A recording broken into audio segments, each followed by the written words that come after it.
Divorce ஆனா நல்ல ஒருவேளை நான் இந்த முடிவை எடுத்த பிறகு எனக்கு இந்த சப்போர்ட் கிடைக்கும்னு நினைச்சேன். ஆனா அந்த சப்போர்ட் எனக்கு கிடைக்கல. என்னோட ஃபேமிலி சார் எனக்கு டைவர்ஸ் வேணும்னு என்னை ப்ரெஷர் பண்ணதே எங்கள் ஃபேமிலி தான். நாங்கள் பார்த்துக்குறோம் உன்னை. என்னை டைவர்ஸ் கேட்கும்போது எல்லாருமே என்னை ப்ரெஷர் பண்ணி தான் கொண்டு வந்தாங்க. ஒரு சைடு எனக்கு அவரோட இருக்கணும்னு ஆசை இருந்தது. இன்னைக்கு ஒருத்தர் சப்போர்ட் கிடையாது. அப்போ அந்த முடிவு எடுத்தது நீங்க தவறுன்னு தான் நினைக்கிறீங்க? டெஃபினட்டா சார். ஆனஸ்டா எங்கள் வீட்டுக்காரருக்கு நான் மன்னிப்பே கேட்குறேன். இந்த டெலிகாஸ்ட் ஆகணும். நான் கொஞ்சம் அட்ஜஸ்ட் பண்ணி நான் கோஆப்ரேட் பண்ணி அவரோட நான் வாழ்ந்திருப்பேன். எனக்கு 10 வருஷம் கழிச்சு என்ன ஆனாலும் ஆகுது, நம்ம வீட்டுக்காரோட நம்ம போயிடலான்னு நான் கிளம்பும் போது அவர் கல்யாணம் ஆயிடுச்சு. எல்லாம் ஓடுவோம், சிரிப்போம், பேசுவோம், ஜாலியாக இருப்போம். ஆனால் நைட் ஆகும்போது தான் அந்த ஃபீலிங் இருக்கும். வேணாம், நம்ம அவசரப்பட்டு வந்திருந்தா வராமல் இருந்திருந்தா ஒருவேளை நம்ம லைஃப் நல்லா இருந்திருக்குமோ. நான் டைவர்ஸ் பண்ணி இருக்க கூடாதோன்னு இப்போ நினைக்கிறேன் அப்படின்னு சொல்றீங்க. காரணம் அதுக்கப்புறம் நம்ம சந்திக்கக்கூடிய சம்பவங்கள். அப்படி என்ன வேற யாருக்கு இருக்கு?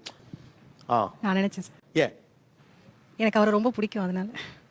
அதனால கொஞ்சம் யோசிச்சிருக்கலாமோ அப்படின்னு நினைச்சேன். 2 பேருக்கும் ஈகோ தான். சரி, ஒன்று அவர் ஈகோ சரி பண்ண பார்த்துருக்கலாம், இல்லை நம்ம ஈகோ விட்டு கொடுத்துருந்துருக்கலாம். முயற்சி பண்ணோம் சார். அதெல்லாம் இப்போ நம்ம பேசலாம். அந்த நேரத்தில் நம்ம அந்த அவசரப்பட்டு அந்த மாதிரி இருக்கும்போது கொஞ்சம் கஷ்டமாக தான் இருக்கும். அவசரப்பட்டு எடுத்துட்டோம். பின்னாடி பார்க்கும்போது ரொம்ப கஷ்டமாக தான் இருக்குது. அந்த அன்பு ஃபேமிலியே பிரிஞ்சிருச்சு. கொஞ்சம் டைம் எடுத்து கொஞ்சம் அதுக்கப்புறம் நம்ம பண்ணியிருந்துருக்கலாம் சார். இப்பயும் அவர் எனக்கு ரொம்ப பிடிக்கும். எங்கள் அத்தை பையன் எனக்கு ரொம்ப பிடிக்கும் அவரை. மனிதர்கள் ரொம்ப நுட்பமான மனச்சிக்கல்கள் கொண்டவர்கள். அதுக்குள்ள ஒரு வினோதம் இருக்கும், புரியாமை இருக்கும், ஆச்சரியம் இருக்கும். அவங்களுக்கே அது தெரியாது. இந்த பெண்கள் எப்படி வருத்தப்படுறாங்க அப்படின்னு நீங்களே பார்த்தீங்க. குடும்ப உறவுகள், குறிப்பாக கணவன் மனைவி உறவு ஆரோக்கியமா இருந்தாதான் இந்த சமூகமே ஆரோக்கியமா இருக்கும். கணவன் மனைவி உறவுக்குள்ள வர்ற விரிசல்களை தவிர்க்கிறதுக்கு சில அற்புதமான வழிகாட்டுதல்களை குர்ஆன் தருது. முதலாவது, நல்ல முறையில குடும்பம் நடத்துங்கள். உங்களுக்கு அவங்கள ஏதோ ஒரு விஷயம் பிடிக்கலன்னா அவங்க கிட்ட எத்தனையோ பாசிட்டிவான விஷயங்கள் இருக்கும். அந்த பாசிட்டிவான விஷயங்கள்ல நீங்க கவனம் செலுத்துங்க அப்படின்னு குர்ஆன் கற்றுத் தருது. அப்படியும் கணவன் மனைவிக்கு உள்ள பிரச்சனை தீரலன்னா கணவன் தரப்பிலிருந்து நடுநிலையான நலன் விரும்பி ஒருவரையும் மனைவி தரப்பிலிருந்து நடுநிலையான நலன் விரும்பி ஒருவரையும் வைத்து கவுன்சிலிங் செய்யுங்க அப்படின்னு குர்ஆன் வழிகாட்டுதல் தருது. என்னதான் பிரச்சனை இருந்தாலும் விட்டு கொடுத்து சமாதானமா போறதுதான் சிறந்தது அப்படின்னு குர்ஆன் வலியுறுத்துது. இதுக்கு அப்புறமும் கணவன் மனைவி சேர்ந்து வாழ விரும்பலன்னா விவாகரத்து செய்து பிரிந்து கொள்ள குர்ஆன் அனுமதிக்குது. கணவன் மனைவியை விவாகரத்து செய்யும் போது காத்திருப்பு காலம் அப்படின்னு ஒரு புது கான்செப்டை குர்ஆன் கட்டாயமாக்குது.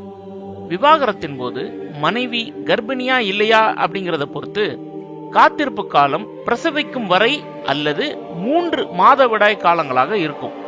பொதுவா விவாகரத்து என்று முடிவான உடனேயே மனைவி அவங்க அம்மா வீட்டுக்கு போயிடுவாங்க. குர்ஆன் என்ன சொல்லுது தெரியுமா? இந்த காத்திருப்பு காலத்துல விவாகரத்து சொல்லப்பட்ட மனைவி தன்னுடைய கணவனுடைய வீட்டில் தான் இருக்கணும். அந்த மனைவி பகிரங்கமான வெட்கக்கேடான காரியத்தை செய்திருந்தா மட்டும்தான் அவங்கள வீட்டிலிருந்து வெளியேற்றலாம் அப்படின்னு குர்ஆன் ஸ்ட்ரிக்டா சொல்லுது. இந்த விவாகரத்து முடிவை அவசரப்பட்டு இந்த தம்பதி எடுத்திருந்தாங்கன்னா காத்திருப்பு காலத்துல கணவன் வீட்டிலேயே மனைவி இருக்கிறதுனால அவங்க 2 பேருக்குள்ள சமரசம் ஏற்பட்டு மீண்டும் சேர்வதற்கான ஒரு அழகான வாய்ப்பை குர்ஆன் ஏற்படுத்தி தருது. கணவன் மனைவி உறவுகள் பத்தி குர்ஆன் சொல்லும் ஒரு சில வழிகாட்டலை பத்தி தாங்க நாம இந்த வீடியோல பார்த்திருக்கோம். நாம இந்த வீடியோல சுட்டி காட்டிய இந்த வழிகாட்டுதல்களை தம்பதிகள் சரியாக பின்பற்றினாலே நம்மளுடைய சமூகத்துல நடக்கின்ற விவாகரத்துகள் கணிசமாக குறையும். கணவன் மனைவி உறவுகளை பத்தி குர்ஆன் வேற என்னவெல்லாம் சொல்லுது? திருமணத்தை பத்தி குர்ஆனுடைய பார்வை என்ன? இதை பத்தியெல்லாம் நீங்க தெரிஞ்சுக்கணும்னு ஆசைப்படுறீங்களா? உங்கள் இறைவன் உங்களுக்காக அருளிய இறுதி வேதமான திருக்குர்ஆனின் தமிழ் மொழியாக்கத்தை வாங்கி படிங்க. உடனே இந்த வாட்ஸ்அப் நம்பருக்கு ஒரு மெசேஜ் அனுப்புங்க.